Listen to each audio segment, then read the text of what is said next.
What's going on, everybody? I go by the name of Kari, and I want to thank you guys for joining me here today on SneakerPhetish. The fall means two things over at Jordan Brand: heavier materials and darker colors. And today we have the latest Air Jordan 3, as you can tell by this now famous Air Jordan 3 box, in that fall collection. Without further ado, let's take a look.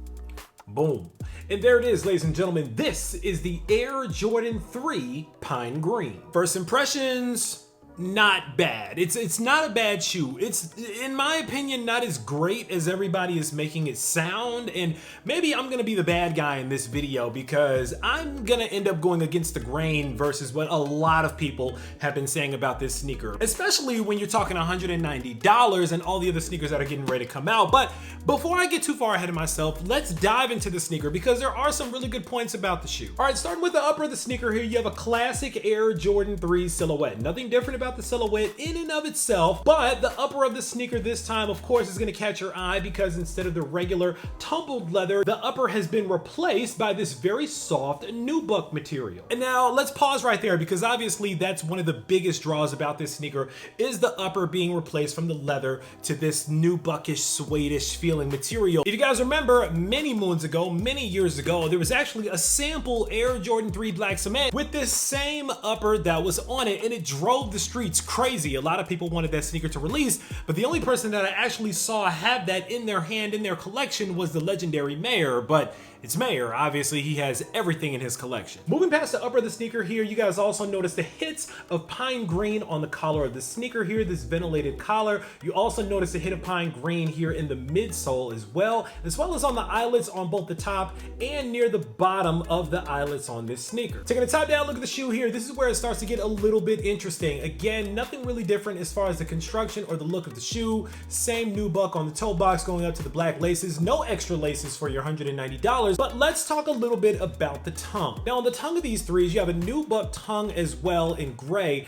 But the cool thing about these I like is the gray stitched Jumpman outlined in gold. And now let's pause right there as well. A lot of people have been, for whatever reason, saying that this is giving them Oregon PE vibes or Oregon Pit Crew 3 vibes, which I don't really know how you get Pit Crew 3s from these, because a lot of people have been saying it reminds me of Oregon 3s, but not really at all. But it reminds me of them. And I just want us to try to get away from always equating one sneaker with another shoe, because sometimes we really do just get a new colorway or a new iteration or some new materials on a classic silhouette like the Air Jordan 3, and it doesn't always have to mean that they took inspiration from something else. But I will say that this Jumpman is giving me Oregon 7 vibes. If you guys remember, there were two different iterations of the Air Jordan 7 Player Edition for the University of Oregon, an all white and this really ugly yellow color. But on the tongue of that sneaker, you'll notice there's a University of Oregon emblem, and it's also green outlined in gold. So if there is a call out to the University of Oregon, it's that on the tongue of these. But outside of that, I really don't get Oregon vibes from these guys, I'm sorry. Frankly, if you want my opinion, I think that Nike is a little bit busy with Division Street Inc. If you guys don't really know what that is, that's the new company that a lot of people, including Phil Knight, have founded that's actually helping University of Oregon students and other student athletes monetize their name, image, and likeness, or their NIL. What's wild about that company, though, is that it's being headed up by Rosemarie St. Clair, who's a former Nike VP and general manager of Nike Women's, and Rudy Chapa, I hope I got that name right, who is a former Nike Vice President of Sports Marketing. So it's a really interesting company that I haven't seen too many people talk about, but I have a close eye on what student athletes are going to be representing and what kind of money those students are going to be able to get in with the firepower of all that Nike brass behind the brand. This should be really interesting, so keep your eye out on that. Getting back to the shoe here, classic elephant print on the back panel of the shoe as well as surrounding the toe box. Moving around to the heel of the shoe, a lot of people did not like the fact that there's just a regular Jumpman Air on the back of these threes, but I'm not really sure why we would get a Nike Air on these. It's a non-OG colorway. It's nothing really significant about it, but I do understand that people just prefer the Nike Air, and I respect that, but we didn't get that on these, unfortunately. Taking a look at the outsole of the shoe here, classic Air Jordan 3 outsole with the green hit on the forefront of the foot, and this time you get the classic Jordan logo in green. And last but not least, pine green insole with the white Jumpman on the heel. And that's pretty much it when it comes to the Air Jordan 3 Pine Green, guys. I mean, it's a pretty simple sneaker with some elevated materials and a really interesting pine green hit here. Now, here's the deal. I like what they did with this shoe. I'm not mad at the color blocking. I would like to see this type of color blocking applied to different kinds of colors maybe. I would love to see this with a purple, maybe a UNC blue, maybe even a red hit. Possibly, I don't know, red might be a little bit ugly on these, but you guys get my point. This is actually interesting, and I do like what they're doing with the new buck, even though the jury is still out on just how good the quality actually is. Now, it feels good, but unfortunately, some people have said that it's one of the most incredible quality Jordan 3s, maybe just because it's soft to the touch. But then you also have other people like Nightwing from Wear Testers who's actually said that this upper is actually kind of a blend of Durabuck-like material along with actual nubuck, more higher quality material. So it kind of feels a little bit more higher quality than it actually is. But isn't that the finesse kind of these days? I mean, I guess, you know, charge as much as you can for as little as you can get away with. But nevertheless, $190 for these sneakers here. I don't know. I mean, I guess it's worth it if you really are feeling this sneaker. And honestly, I think a good amount of people are going to be feeling this sneaker. Now, this isn't the sneaker to bet the farm on, and this certainly is not the sneaker that you're going to retire on for all you resellers out there. Unfortunately, when exclusive access went out on these sneakers, by the way, shout out to the homie that actually got me these through his exclusive access because Sneakers App still hates me, so I didn't get exclusive access on these. But on the exclusive access for this shoe, the sneaker didn't sell out. And that's really telling when exclusive access for an early sneaker doesn't sell out. As a matter of fact, it was so bad that the Sneakers app actually had to send push notifications for the people that got exclusive access saying, hurry up, you only have a little bit of time left to secure your shoe because the sneaker didn't sell out. Now, to me, that says that the demand really isn't there for this sneaker. And I know that people are gonna keep trying to push to get this, and a lot of us here on YouTube are going to try to spend whatever we can spend on to get our hands on these sneakers early to try to tell all you guys why they're incredible and you should go and buy them. But at the end of the day, guys, listen,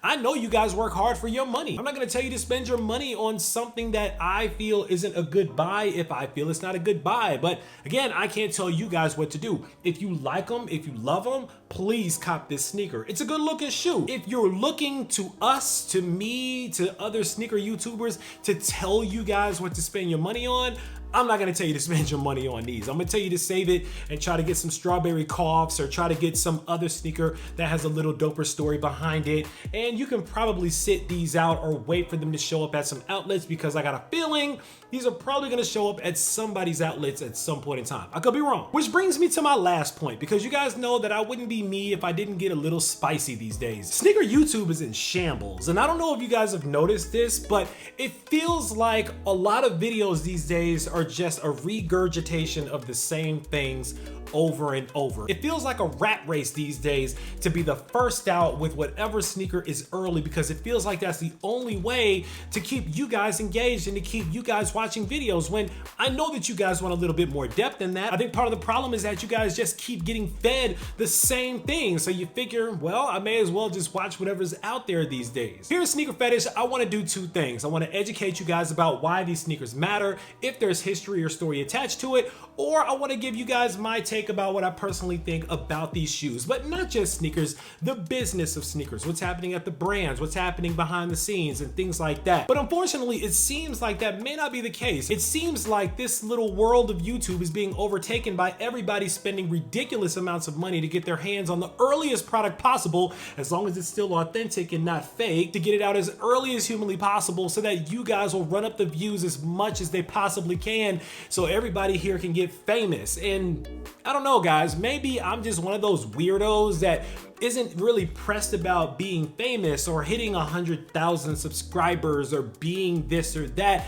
I just like dope shoes, and I just like talking to you guys about dope sneakers. Two things that I noticed when it comes to these pine green Jordan 3s. Number one, there was a scramble to get these out early. So people were trying to do everything that they could, be it borrowing sneakers from another store, paying the high to get these as early as possible, or praying for exclusive access in order to show you guys these sneakers early and to be the first ones out the gate with the shoe. And I get it. It's YouTube. It is what it is. But the second thing that I'm noticing is that a lot of the videos that I'm watching, and I do watch a lot of you guys' videos, especially when it comes to a sneaker that I'm about to do myself, is that there really isn't any depth to these videos. It just feels like a lot of people are just spending 8 minutes telling you that these sneakers are dope and that there might be some resale on them and that y'all need to grab them. But it feels like there's not a lot of meat behind a lot of these stories. So if you're gonna notice about these shoes here, a lot of the videos that a lot of people are making these days are pretty short. And the reason for that is because they just don't have much to say, but they gotta get a video up so that they can get as many views as humanly possible, because YouTube. I don't know, guys. It's weird times that we're in, but I don't want to ramble too long. I just hope that Jordan Brand comes out with some new sneakers that actually have some storylines behind them or some deep history behind them, so that we can get back to making videos that actually have a little bit more depth to them, so you guys can learn a thing or two before people start scrambling to StockX to try to make their money. Times are changing in sneakers. It's getting really weird. Every video now has to reference resale. Every video now is early. I'm gonna tell you guys like this. There's a lot of videos that a lot of YouTubers struggle with even putting out here these days if they're not early with the shoe anymore. It feels like even if you get a sneaker on release day, it's not good enough. It's a crazy time that we're in, but with the gentrification of sneakers and the ridiculous thirst for clout out here, I don't know where we go from here, but all we know is that we'll get there in some fly looking sneakers. That's pretty much all that I got for you guys today. Now it's time for you guys to sound off and let me know what you guys think about the Air Jordan 3 Pine Green. Are you guys feeling these? Are you guys going for these when they drop? I believe these drop on October the 30th. So I'm doing this video a little bit early for you guys, but let me know if you guys are looking to grab these sneakers for yourself, your aunt, your mom, your cousin, your baby mama, your toddler, who knows? Or maybe these are a super hard pass for you. Sound off down below if those are that for you as well. Of course, right down in the comments, make sure that you click on that subscribe button so we can welcome you into the Sneaker Fetish family to make sure you don't miss out on any more heat that comes through like these, because I guarantee you I got a lot more heat on the way. As always, I want to thank you guys for joining me here today on Sneaker Fetish, taking a look at these with me, unboxing them with me for a couple of minutes. I go by the name of Kari. This is the Air Jordan 3 Pine Green, due to drop October the 30th. And until next time, I'm out.